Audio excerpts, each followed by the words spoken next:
And so with merging, I had someone on when I first started the podcast. She's like a clairvoyant medium person, and she got into what she calls like sex magic. So is that similar with merging? Because I've heard when you're trying to manifest, especially if you're maybe not as skilled when it comes to that idea of merging or becoming like outside of yourself, that's like a good application is like when you're with your partner to manifest together. That is a really beautiful question. It turns out in the late 1880s, there were two famous German sex magicians who used the experience of orgasm to create the merging, to activate whatever the desire and the expectation was. Now, it's hard or impossible during orgasm to have logical, analytical kinds of thinking.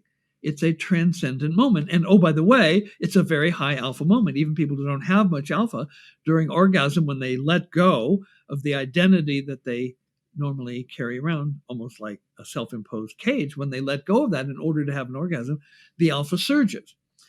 In the same way that for example, voodoo. One of the methods in voodoo, you have the voodoo priest or priestess, and they have a bunch of followers, and there's some intent they have. Maybe it's a good intent, maybe it's a bad intent. And they generate, maybe they do dancing or drumming or chanting to build up the desire and the expectation. And then at a certain moment, the voodoo priest or priestess cuts the head off a chicken, and everybody goes into shock, like, for a moment. And the voodoo priest or priestess gathers that energy, which is the contact with the unmanifest, and applies it to manifesting the whatever it is the intention was. Well, you don't have to cut a chicken's head off. All you have to do is have an orgasm.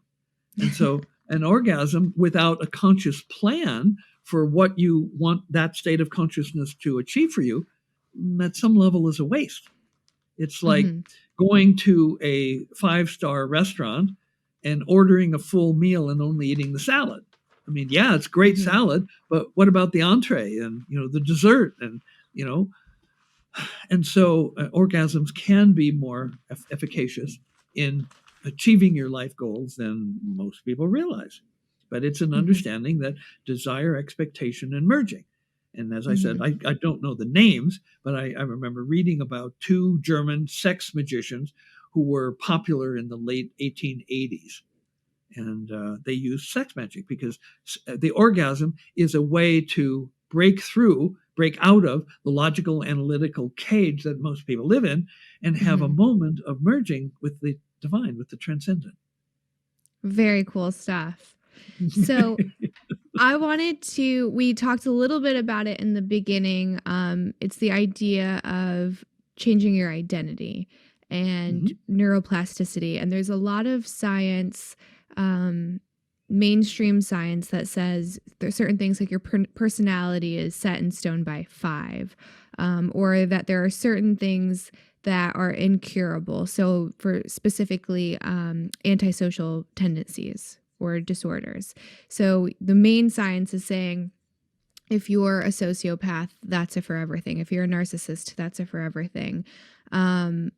I had recently had Dr. Deborah So on, who is a neuroscientist that's done a lot of research with paraphilias and sex research and that sort of thing. And she was explaining in her research that things like pedophilia, for example, are biological. You're born with the specific brain that leads to these desires.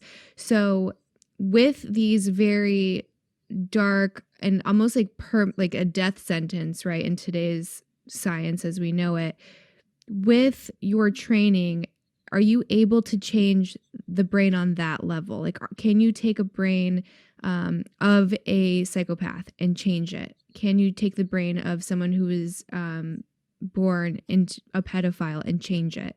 Have you had any of those like really intense types of personalities come through the door and walk out differently? Absolutely. And that's a yes. A couple of things. We earlier talked about the Minnesota Multiphasic Personality Inventory, the granddaddy of all personality tests, which has 8 clinical scales: depression, anxiety, paranoia, schizophrenia, psychasthenia, mania, psychopathic deviancy, masculinity, femininity. And remember that brainwaves rule. You change your brainwaves, you change your identity. You change your identity, you change your reality, because identity and reality are synonymous. And I told you how, when I was asked to speak about my research to the entire psychiatry faculty of UCSF, and I was showing them personality profiles, MMPI profiles from before to after the training, 7 or 8 days apart. It frightened them so that 2 of the senior members of the department jumped out of their seats and started shaking their fists and waving their fingers, shouted me off the stage, because they had never seen, and they were afraid of seeing, a means, my technology, that could profoundly alter personality. Now, we have to be careful, because have I ever done this? Well, what I do is you can lead a horse to water, but you can't make it drink. What I do is I provide the technology, I provide the training methods, I provide the coaching, but it's up to the people to change themselves. If you stand in front of a mirror, the mirror does not force you to smile or frown. If you are an actor or an actress and you want to practice your smile or frown for a particular part, a mirror is a perfect feedback device, because it's accurate and immediate. And so you pull the muscles of your face, and a smile or a frown occurs. And so, using the feedback, accurate and immediate, you can learn how to pull the muscles in your face to produce exactly the type of smile or the type of frown or grimace that you need for this role. And so, one time early in my career, I was in the Camilla lab, and I was training a group of 20 students from San Francisco State.